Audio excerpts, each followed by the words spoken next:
started with like a bit of an intro to today's event. Um, Hopefully we'll get our presenters on shortly, but I think, yeah, Brian, maybe we can kind of kick this off. So I am David Swain, co-chair of AIA Chicago Committee on the Environment, along with co-chairs Kelly Moynihan and Dan Giaconetti. Really great to be here today to discuss today's presentation on the Clean and Affordable Buildings Ordinance. Before proceeding, though, I'd just like to thank a couple of our sponsors. Hopefully you can see my screen. One is the National Ready Mix Concrete Association, is one of our sponsors, and the other sponsor is Rockwool. And then I'd like to also thank all of our AIA Chicago 1869 Circle partners as well, who have been supporting AIA events throughout this year. So with that said, thanks so much for joining us, and thank you, Brian and Ryan, for teaming up with AIA Committee on the Environment today with the Illinois Green Alliance. And that said, I'll hand it to you, Brian. Thanks so much for joining us. Yep, thank you, David. Again, I'm Brian Imus. I'm the Executive Director with Illinois Green Alliance. I just want to take a couple of minutes before we dive in with a presentation from the City of Chicago's Department of Environment about CABO, the Clean and Affordable Buildings Ordinance. I love calling it CABO. Just to share a little bit about some of the work that we're doing around policy and advocacy associated with building decarbonization. So for those that may not be familiar, Illinois Green Alliance is a nonprofit, mission-based and membership-driven organization. Our members are building professionals, so it includes not just architects, which is wonderful to participate and connect with AIA Chicago on programs like this, but also building engineers, operators, product manufacturers in the building industry space, real estate developers and owners. And they all connect with Illinois Green Alliance because of an interest they have in leveraging their professional work to address environmental problems like climate change. And right now, Illinois Green's focus for a lot of our work is around advancing net zero buildings in Illinois. We have a vision of getting to a place by 2050 where every building in Illinois is a net zero building. And that's a big and bold vision and North Star that really focuses all of our work. We're really confident we can get there, though, because there are so many passionate building professionals like yourself who believe that the technologies and the best practices for buildings to become net zero are feasible and affordable. We just need to figure out how to scale them. One of the things that Illinois Green Alliance is doing right now to help make that happen and to get us on that path to that vision in 2050 is a strategic plan over the next couple of years on how do we lay that foundation to get us on a path to where every building can be net zero. And that includes a lot of professional education on the latest trends and technologies associated with high performance buildings. One education event that we're doing later this year is our annual day-long education program about net zero. It's called Getting to Zero Conference. It'll be October 17th. And it's an opportunity for us to bring together the teams that have actually worked on net zero projects here in Illinois and provide for building professionals kind of a state of the net zero movement in Illinois, who's doing what and how that's all happening. The other thing that we do a lot of community education programs and projects. The intention is we really need to make sure that we're doing everything that we can to to demonstrate that the technologies that get buildings to become more energy efficient are actually affordable and feasible in any building type.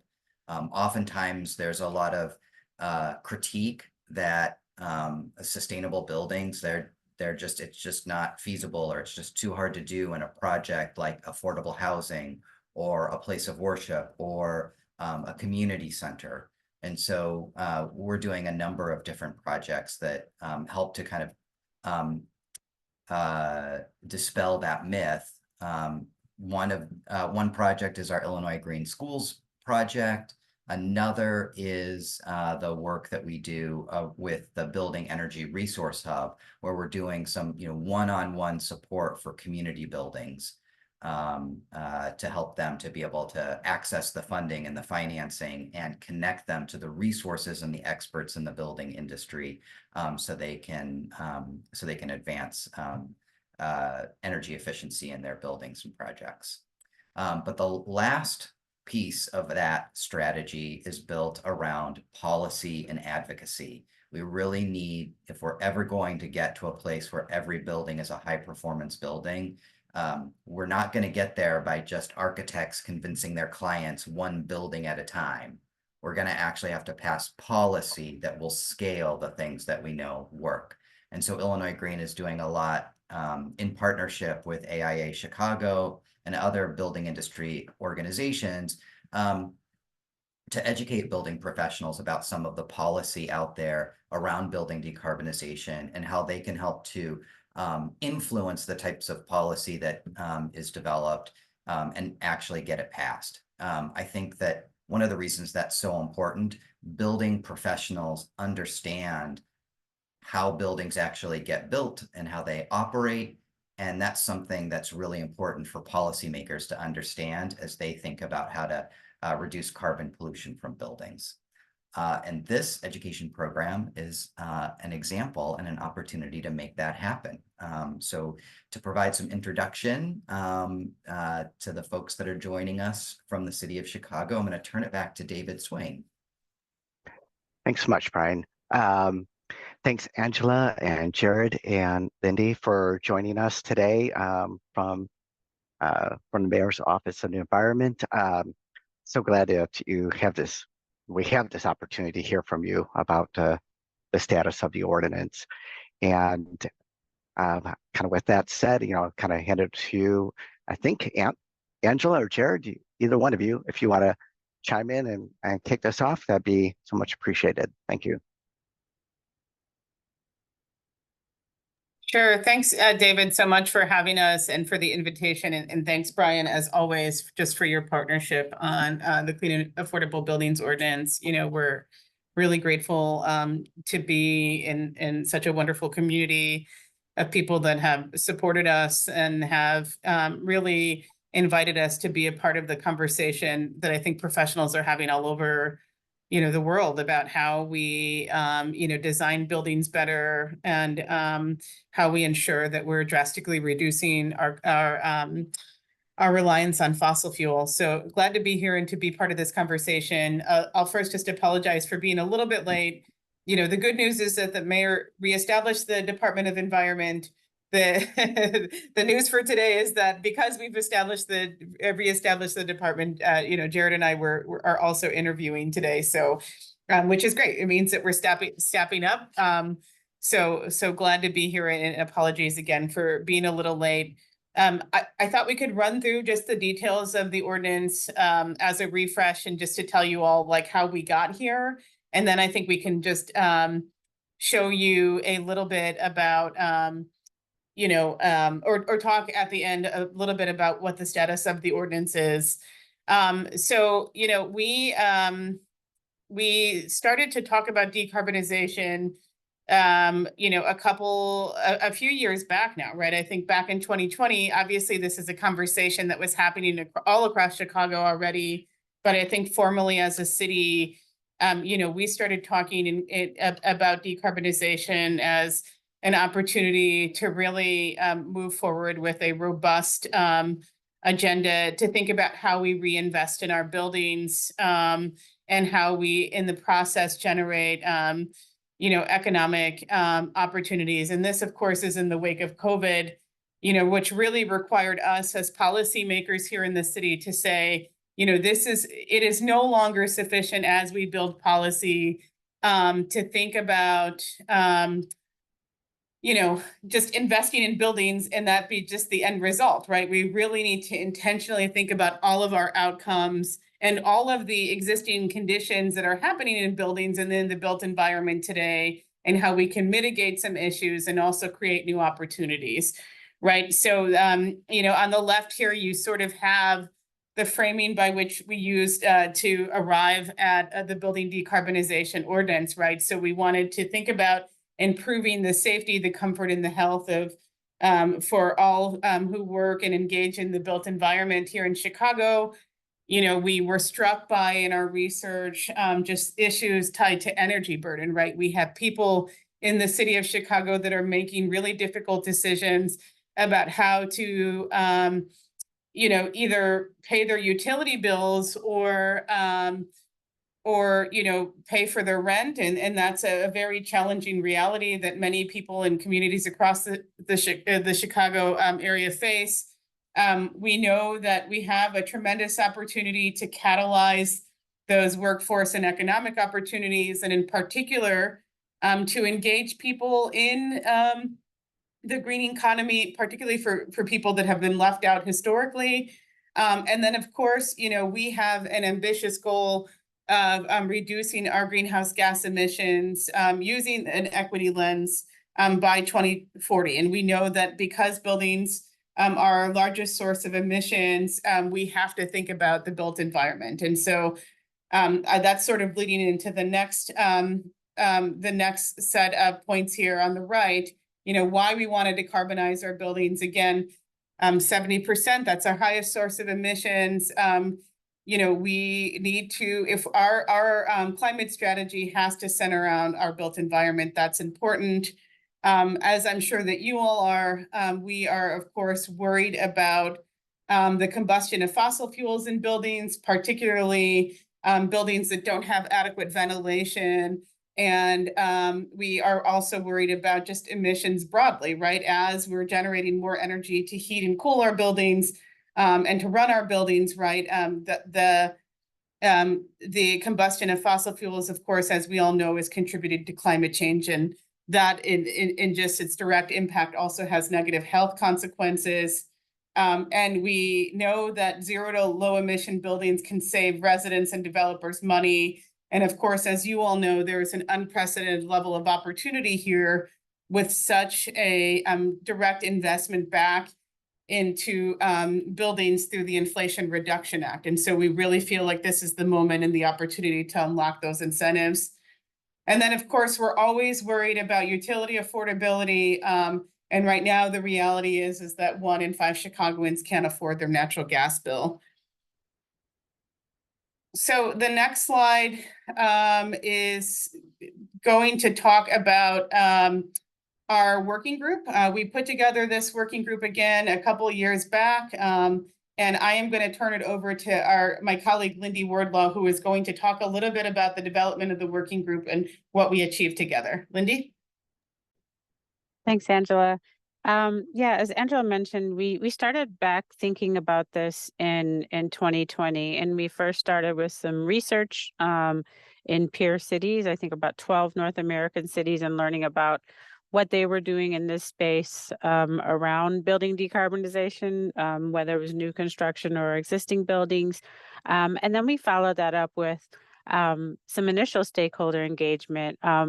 That started out, we said we were going to do 3 months of stakeholder engagement and working with folks and talking to folks and really understanding what are their ideas around building decarbonization and how can we do this broadly across the city given our challenges. And we found out pretty quickly within that first 3 months that people wanted to talk more. So we extended that stakeholder engagement time and did some focus groups, which eventually led us to, we did focus groups in the categories you see here listed on the screen. And then at that point, we decided to take a longer term, more in-depth approach with the establishment of a cross-sector working group. And so it was the working group, and it was self-select. We asked all of our people who participated in the first and second round of stakeholder engagement to let us know if they were interested in delving deeper on this topic. And so in spring 2021, about 3 years ago, right about this time, we had pulled together 54 different folks to start this conversation, and we met over the entire summer and into the early fall months to develop what ended up being a recommendations report that was delivered back to the mayor. 26 recommendations over there were 4 different sections looking at new construction recommendations, new buildings recommendations, what to do with existing buildings, how do we patchwork in technical assistance and financial support particularly for building owners and people who may not have the means to do this, think about building decarbonization, and then also looking at the accessory components to this, like what is this impact for the green economy? How can we build our green economy around this? And how can we ensure that Chicagoans are benefiting from tapping into the clean energy economy?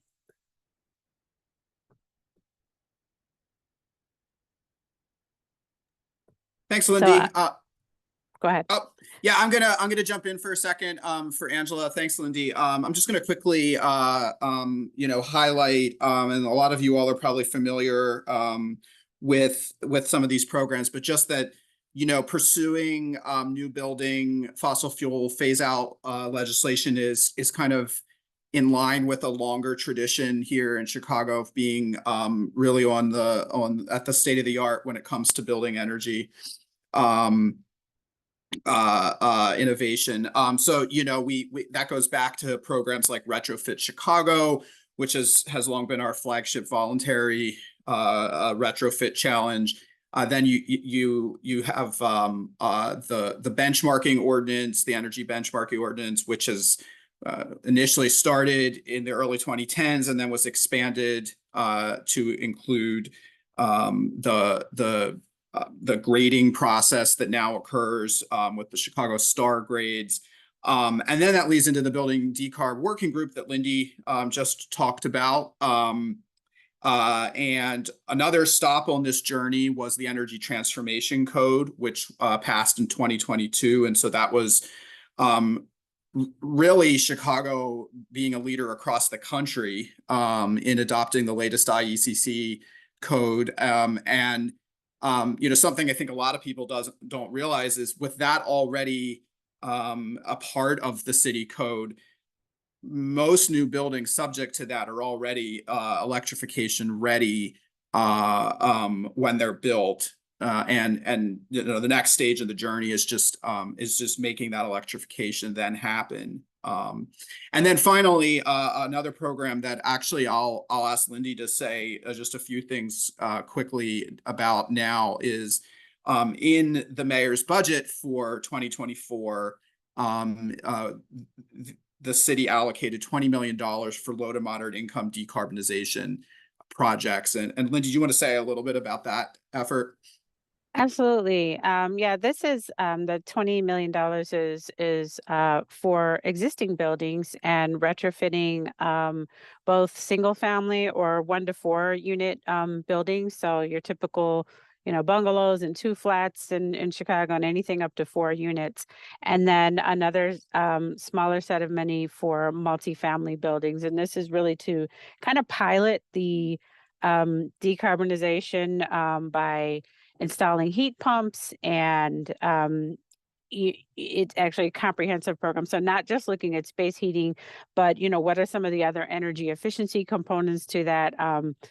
Doing weatherization, looking at appliances as well when it makes sense to be able to do the washers and dryers, and making sure that those are electrified and heat pumped.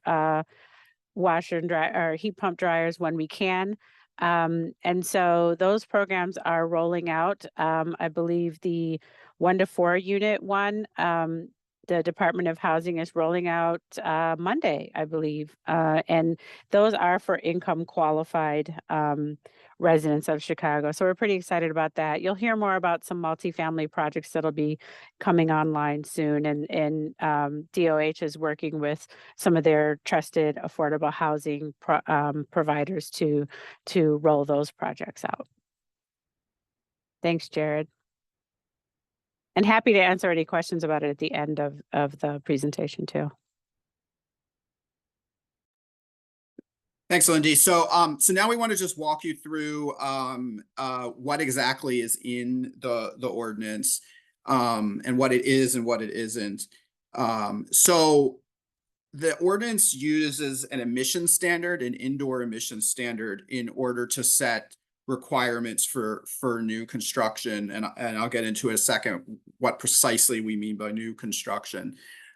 So it does not quote unquote ban anything or require anything, very similar to the kinds of pollutant standards you might see by federal agencies like the US EPA or state agencies. This sets an emission standard for carbon dioxide inside of new structures. And so it's 25 kilograms of carbon dioxide per million BTUs. This would permit, of course, the use of zero low carbon emission equipment, including electrification. And as we sit here today, this would limit the use of fossil fuel in new buildings and additions. We rely on a federal agency called the Energy Information Administration that sets, scientifically evidence-driven ratios for the amount that different substances release carbon dioxide, and that's what we'll rely on. And so what this does mean is there is room for innovation in the future. We didn't want to just sort of foreclose various options down the road. If the EIA changes the emission ratio of various substances, this ordinance is flexible enough. It's not driven by any one particular method of eliminating carbon dioxide emissions in new structures. And so what do we mean by new structures? One is obvious, a newly constructed building. So that could be single family, multifamily, commercial, and any type of use. The second that's less obvious, it also means new major building additions. So this has to increase the conditioned floor area of an existing building by 10,000 square feet or 25% of the pre-addition conditioned floor area. That's a pretty significant addition. So that's not just going to be adding a room onto a single family home because it would never hit the 10,000 square feet unless we're talking about a very, very large single family home. It's also honestly going to mean that even most commercial buildings that are only doing, certainly just renovating, there's been some misconceptions. This does not, is not cover only renovations. It has to be an addition, and it has to be quite a significant one. Our colleague in the building department, Grant Ulrich, who many of you all may know as he's an AIA member himself, he estimates this is really likely a relatively small number of projects per year that would fall into this major building addition category. So then you go into the ordinance also has exceptions for certain categories of use of fossil fuels that would otherwise not be able to meet this limit, but are not feasible as we sit here today in 2024 to be accomplished without using something like natural gas or another fossil fuel. And so I'm not gonna read all of those. You can see them here, but it covers things like emergency power or emergency power generation, crematoriums, combustion for an industrial process, research and teaching laboratories that utilize something like natural gas for a particular process, commercial cooking, the combustion of wood for a fireplace. So it's just a sample. One thing we do want to point out is that these exceptions are for this specific exception. So, you know, let's say you're building a new industrial facility that has a process that really needs to rely on natural gas right now. It's just not feasible to use something else. The rest of the building systems would need to comply. So the general space heating, for example, would need to comply with the emission standard.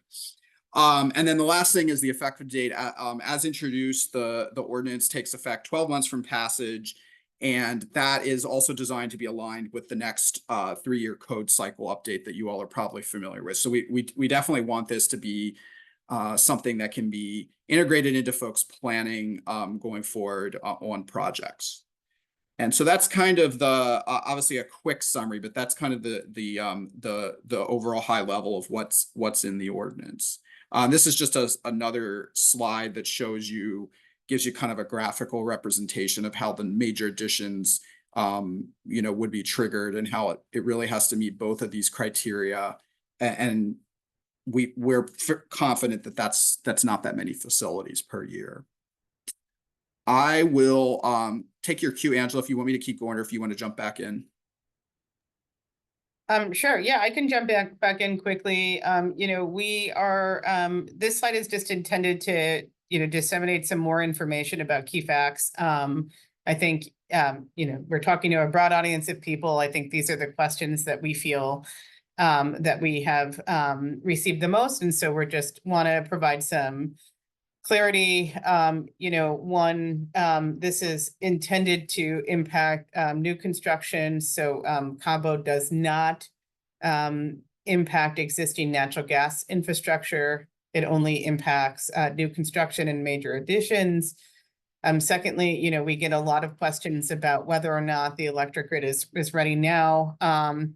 You know, the amount of electricity generated in Northern Illinois far exceeds the amount consumed, you know, which is why we export 30% of the electricity produced to other markets.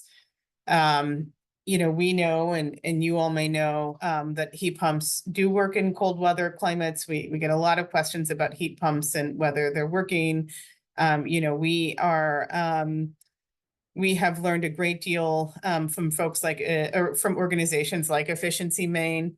You know, as you all may know, the state of Maine is doing a tremendous job converting their existing houses to use heat pump technologies.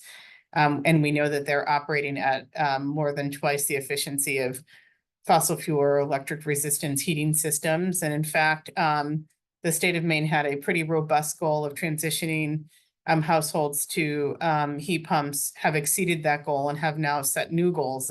So just exciting progress that they're making in Maine, and something, you know, if you have not looked out or have learned about what they're doing out there, it's certainly something to read up on. I know that the New York Times did a really good article featuring some of the progress that's been made in Maine.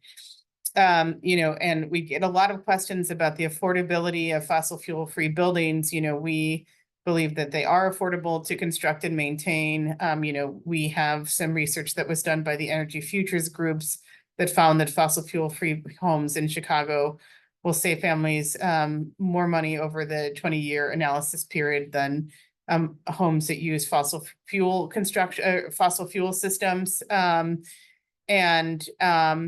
You know, we, of course, are working hard to ensure that people are aware of incentives that are available to them. Of course, as I mentioned earlier, you know, with the IRA tax incentives that are available, and with other incentives that are available, you know, we're really trying to make sure that we are understanding how to stack those incentives and really disseminating that information, you know, to people that are building, so that they can maximize the incentives that are available to them.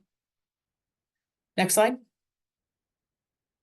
So this is just a little bit more about the Inflation Reduction Act. Again, you know, as I already stated, this is just an unprecedented moment in the history of our country, right? The largest investment in climate and environmental justice initiatives that we've ever seen. And we know that that's upwards of $300 billion on, you know, clean energy and environmental justice initiatives. You know, we know that that is going to help us lower energy cost, right? There are these, again, these deep rebates and these tax incentives that are available. In fact, on Earth Day, we spent time, we invited the White House and the Treasury here to talk to small businesses and to talk to our nonprofit organizations, because for the first time, in particular for our nonprofit organizations and our government agencies, they will be eligible for something called direct pay, which allows for you know, non-tax incentive eligible entities to also receive tax credits, right? So the message that we conveyed there at that event was, if you do it, you get it, right? You can, you can incorporate clean energy technologies into the construction or your retrofits, and you will be eligible for the credit, regardless if you are, if you are eligible, or previously if you were eligible or not. You are eligible now, which is great for, again, government agencies that are doing the work, and also for nonprofit organizations. Again, we know that our small businesses also have access to tax credits for energy efficiency, for solar, for commercial, and that's going to help reduce some of the operating costs as well. We are seeing that, as we make this investments, we're seeing just a rise in a demand for jobs in the clean economy. And it is estimated that $18 billion in large-scale clean power generation and storage through 2030. Of course, we know that with the transition to clean energy technologies, that lowers our emissions and provides cleaner air, and that in turn, helps reduce asthma and other respiratory conditions. So we are, thrilled to continue to track the health impacts of this transition as well. And one of the most important things that I had a chance to talk to the leader of the church that we were at. We talk a lot about resilient communities and why this is so critical. In the case of the church that hosted our Earth Day event, one of the reasons that they chose to do this work is because they wanted to sustain the church in the long term, right? We want to make sure that we're providing clean and long-lasting and sustainable, community anchor institutions and affordable housing. And this is really a way to boost the resilience of our communities as well. And I'll turn it over to Lindy. She's going to talk about just some of the other programmatic work that we have going on here in the city of Chicago that supports the Cabo ordinance. Thank you. So the Climate Infrastructure Fund is probably one of my favorite projects that I'm working on, and it is helping, as Angela mentioned, we were in a church on Earth Day. They are one of the grantees, and it's to support nonprofits and small businesses with climate-related grants. And so they fall into 3 categories. The first one being renewable energy or energy efficiency, noting that we are not funding any furthering of natural gas. And so there are some projects that are doing renewable energy, and there's a number of projects that are doing heat pump installation, and some that are actually they're small enough where the budget fits to be able to do both. And so it's been really great to see these plans put out on paper with the scopes of work. We are closing in on contracts for most of them, and then they will start the work. And I think what's exciting is that most of the organizations are leaders in their communities already. And so they'll be setting that example for what is possible even in an existing building in Chicago. We did 2 rounds. The first round was so popular with $5 million. We announced 32 grants, and we got another $5 million to add to that. Mayor Johnson added that and got another 22 grants. So we have 54 different champions in the climate space. About a third of them are the energy projects, and then we also have electric vehicles and charging stations. And then lastly, green stormwater infrastructure projects to help reduce runoff and reduce urban flooding. So that's one example. I talked earlier about the 2 residential programs. Again, the single family one is kicking off next week. So pay attention for that. And we're working on that with Department of Housing. I should mention too, back with the Climate Infrastructure Fund, we partner with Department of Planning and Development on that one. And then also really important, Angela mentioned the Inflation Reduction Act.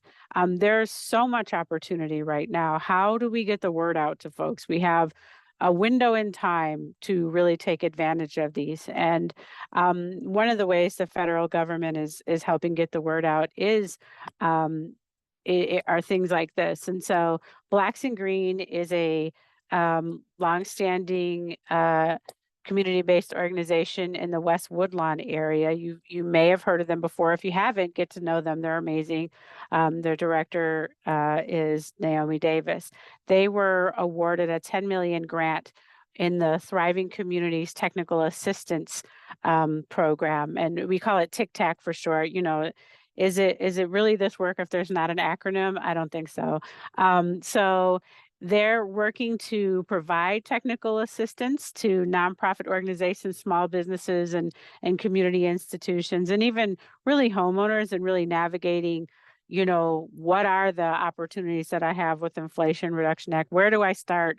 What should be my first move and supporting those efforts? And so they're going to be doing this around the region, not just Chicago, I believe. And we're excited to be able to partner with them in this space.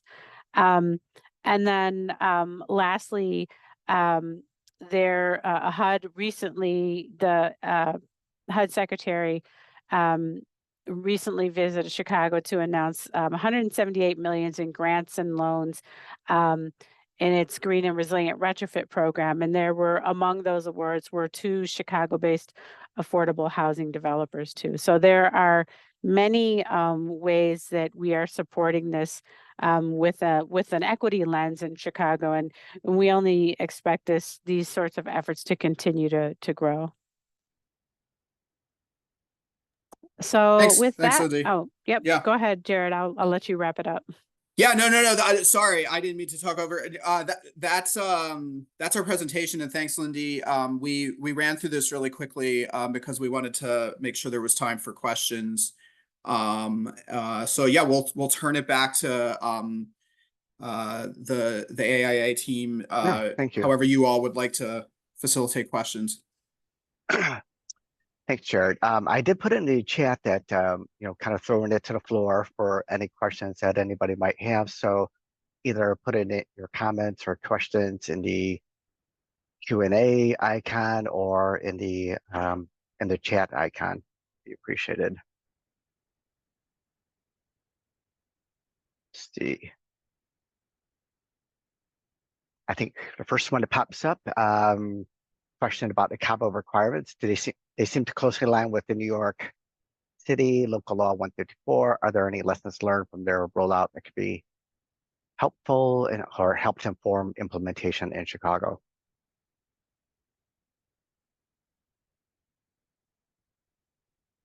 I can I can get Jared. us started, and then my colleagues obviously jump in. I would say one thing is as far as their implementation, that even though that was passed a few years ago. So yes, first of all, you're right that we definitely looked closely at what New York did. I mean, New York is one of the few cities in the US, right, that has more of a similar built environment to us. Like, so for example, Los Angeles went a different route, but Los Angeles also doesn't necessarily have the same built environment. It certainly has a different climate. So yes, you're perceptive in seeing that we definitely consider New York one of the other examples to look most closely at. Now, their new construction only took effect this January 1, and so it's a little early days I think for us to be able to use them as a case study for implementation, but we also didn't want to wait for years down the road to be able to see how it unfolds. But I'll also kick it over to Angela or Lindy if you wanted to add anything. Yeah, I'll just add quickly, to Jared's point, yes, this is a new ordinance for them as well. But I do think that there are a couple of things that are exciting and that we've just learned. One, we just passed the Energy Transformation Code not that long ago, and I think as a best practice there, and something that I think that really helped us think about how to do this work as a best practice moving forward, right? Our colleague Grant, you all may know him already because I think he spends a lot of time with this community. I think he really intentionally set the bar for how we train people to learn about the ordinance changes, right? And I know that he did a great deal of work just providing trainings and spending time in various communities, in the development community, the architecture community, really ensuring that people knew the details of the ordinance and wanted to make sure that, all of the communication was clear on that. And that's certainly something that we hope to model again. And I would say, I know that something that's going well in New York is really having a place to turn to for technical assistance. I'll call up, the work that Illinois Green did to stand up our new building energy resource hub, right? I think that type of one-stop shop where people can go in and to learn about resources and technical assistance, or just ask questions about building decarbonization. I know Lindy can tell you that we did look at other models and best practices from other cities, and that one we found was so important, which is why we're really grateful for the team at Illinois Green for leading on that initiative. We're proud supporters of the hub, and really hope that is something that people will turn to for support as well. Thanks so much, Angela. One question I had, and somebody else also had, is what is the status of Cabo in City Council right now?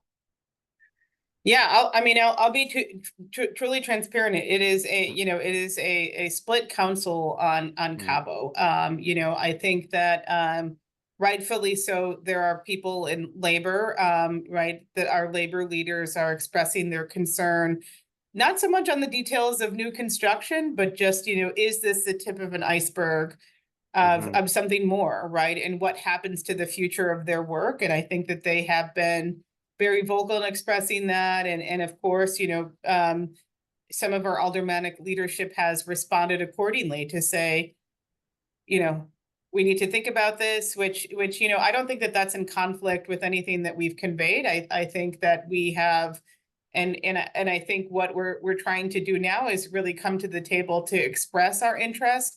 If we're talking about a future building performance standard or anything else to do with, regulating energy in our existing buildings, that is certainly a conversation that we need to have. And I think that the other important thing that they've raised, which we agree with, is just what does that just transition strategy look like, right?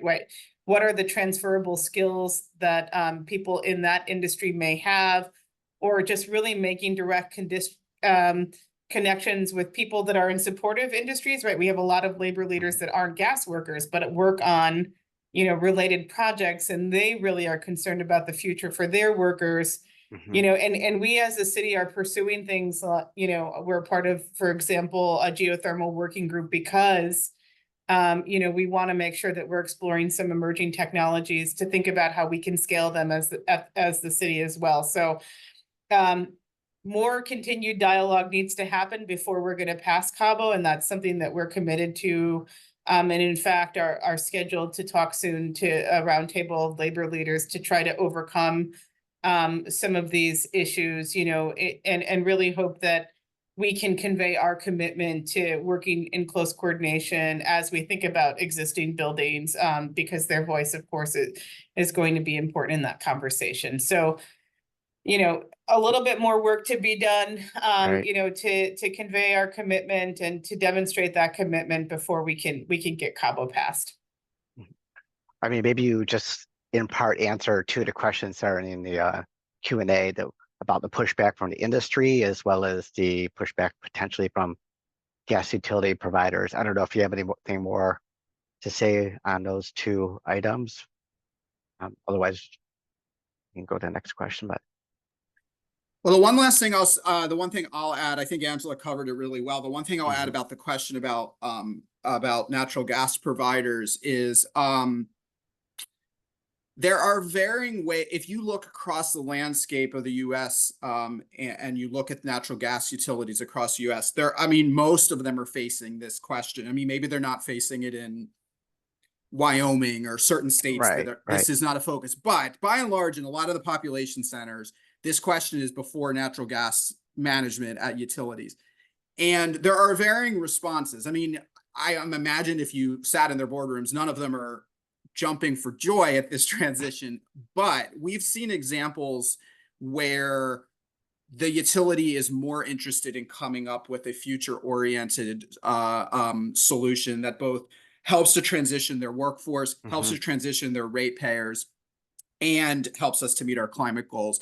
I think we would welcome that kind of discussion here. I'll put it that way. And one thing that you all should keep on your radar is a process at the Illinois Commerce Commission. That's the Public Utility Commission here.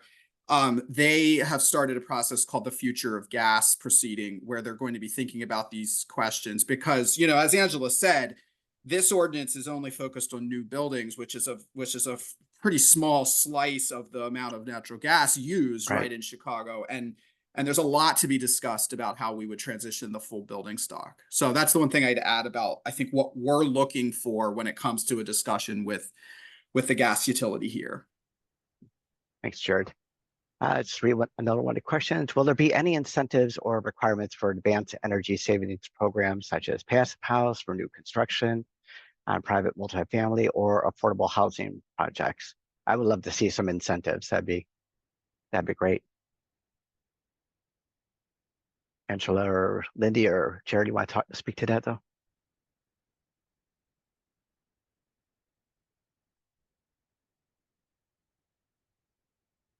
I can get us started on that one. I think it's a really interesting question. I think we're always looking to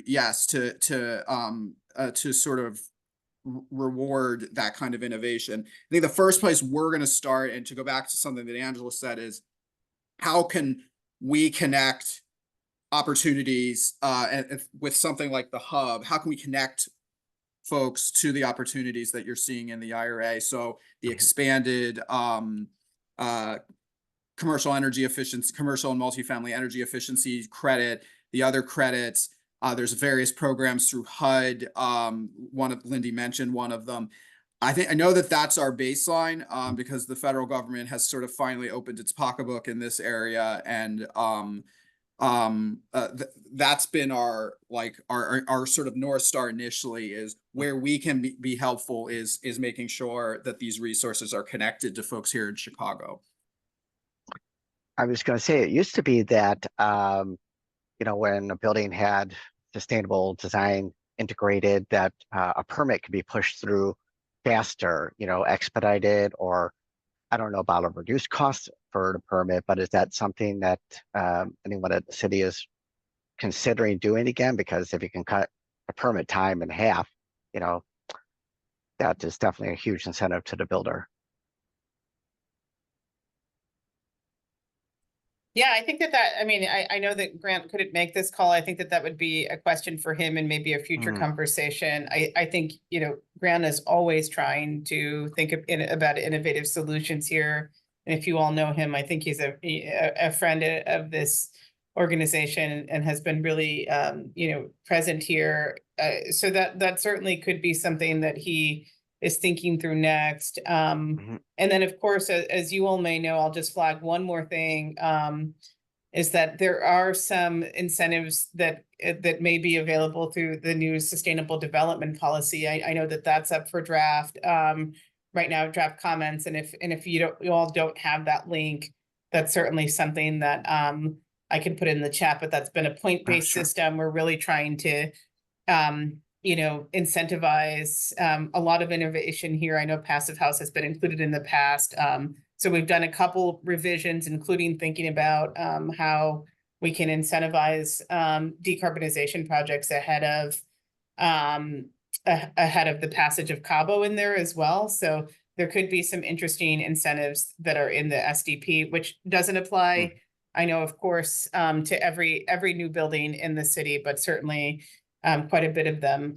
So we will make sure that we include that in the chat so that people have that link if they want to comment, and would appreciate any feedback that you all have on, encourage us to go push us harder if you'd like to. I think we're Right. always open to really good feedback so that we can incentivize clean building.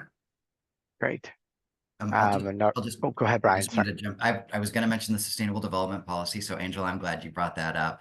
And architects especially should take a look at that. They're looking to increase the number of points awarded for doing a passive house project, which is really exciting. The one other thing that I wanted to note, just at the federal and state level, there's just a lot of financial incentives that are now available for decarbonizing projects. So the state of Illinois has created the Climate Bank, which allows different types of financing available for different types of projects that are out there. And there'll be new rules on how owners and developers can take advantage of that financing for projects. And is that information available then on the Building Energy Hub website? It will be. It will be. There's Great. still more money coming. There was just a couple of $1 billion released at the federal level that'll be coming through the Illinois Finance Authority and the Climate Bank. And as that is becoming more available, the Building Energy Resource Hub will be providing tools and resources that you can go online to read, but also some education programs. And I think it'll be really, really important for architects to understand that financing so that they can let their clients know about it. Right. I mean, I was going to say the same thing, like having an awareness is like so important. It's like a lot of maybe architects are out there, maybe projects don't feel like they're funded, to go forward. But maybe there's available incentives that, people are just not aware of. So just getting that information out there, I think is critical. Let's see, what our question from Mike was, how will electrification of buildings in Chicago impact the overall carbon, especially scope 2, considering the increased reliance on the electrical grid, which partially draws on natural gas for power generation? Yeah, that's a great question. We've been thinking about this, and so we can give you our take on this. So, the quick primer, some of you, this is maybe old news, but if you haven't delved into the wholesale power market, just a really quick primer. We are in a wholesale power grid called PJM. It runs from about here to the East Coast, the Mid-Atlantic. It is true that PJM has a significant amount of natural gas powered generation feeding the electric grid, still even some remaining coal. But the thing, and so you'll sometimes see like ComEd's official disclosures on the makeup of its generation and how clean it is. It's much lower than reality because they're reporting based on that entire wholesale grid. The actual reality, and we've had informational presentations from ComEd. We've also vetted that with experts that aren't part of the company. Because of the baseload nuclear generation that Illinois has, in addition to more and more very large utility scale and distributed wind and solar, well, not so much distributed wind, but utility scale wind, utility scale solar, distributed solar. The Illinois, the ComEd sector of PJM is often 90 to 95% clean energy. And when I say often, I mean like more times than not, it's extremely clean, one of the cleaner parts of the overall US grid. So I can't sit here and tell you that for sure 24/7 at all times of the day, greater electrification isn't going to induce some additional natural gas generation to feed the capacity. But generally speaking, this is a grid that's poised actually for this sort of transition Mhm. because it's already so clean and it's getting cleaner through through a lot of deployment of renewables. The other reason it's a great grid, frankly, to get going on this is it is not at all capacity constrained right now. You know, the statistic from ComEd that really grabbed our attention was the grid would need about 1 million heat pumps to come online before it would start bumping up against winter capacity constraints. Because right now, obviously, the grid's built for summer capacity constraints, right? Like a really hot day with a lot of air conditioning running. So there's tons of excess capacity on this sector of PJM in the winter. In fact, so much so that often Illinois is exporting primarily nuclear baseload energy to the East Coast within PJM to, you know, like Virginia and Pennsylvania and other places. So we feel pretty good that this is not going to induce that kind of concern. It's a very valid question. It's something that other parts of the grid, not just here, but, you know, in Europe and elsewhere, have to think carefully about. But for the foreseeable future, we think that this is actually a great place to start this transition for a lot of other reasons, but for this reason too. That's great to hear, because I don't know if there's a misperception about how dirty our grid is here in Chicago. So it's good to hear There that, is, and there's we're better been, ready. yes, and that's certainly been a talking point of those that think this is a bad idea. Yeah. Right, right. Okay, one last question, if it's okay with you. How does embodied carbon play into Cabo after a bigger picture in terms of construction materials, deconstruction, and enabling reusing building construction materials to bring down a building's carbon footprint? So I guess a bigger question is, how does embodied carbon play into Cabo?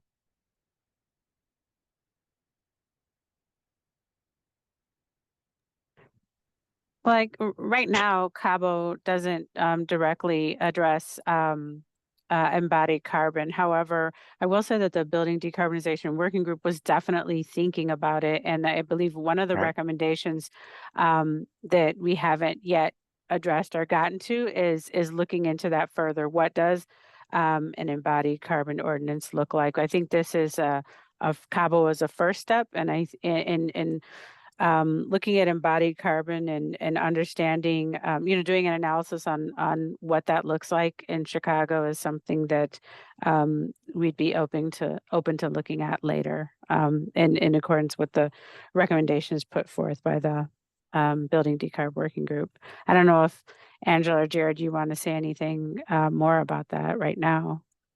We definitely understand that that's something to keep in mind and Next on the consider. list to address, right. Many things on our list. I'm sure. Right. And I can just share the suite of recommendations in the chat. To Lindy's point, this is not intended to be a one and done ordinance. I think what the takeaway from, the Building Decarbonization Working Group was, this is going to take a suite of policy changes, other programmatic efforts, financing, incentives, a suite of strategies to get this done in a comprehensive way. And through that, we had a suite of actions that were listed. So I can share that as a final offering in the chat, just because, that way people get a sense for some of the other recommendations that we want to pursue in the future. Yeah, that'd be great. Thanks.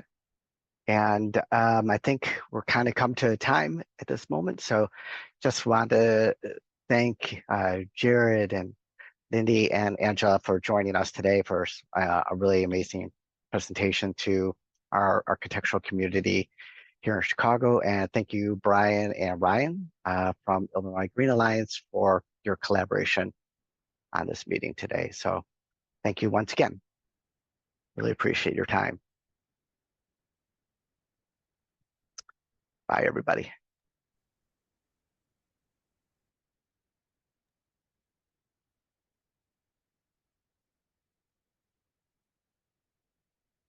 Thank you, Jared, for jumping in. Okay. He's gone. Well, thank you, He's Madison, though. Yeah, I'm the no last one problem. left. So yeah, I thought it went great. Really appreciate everything it took to make it happen today.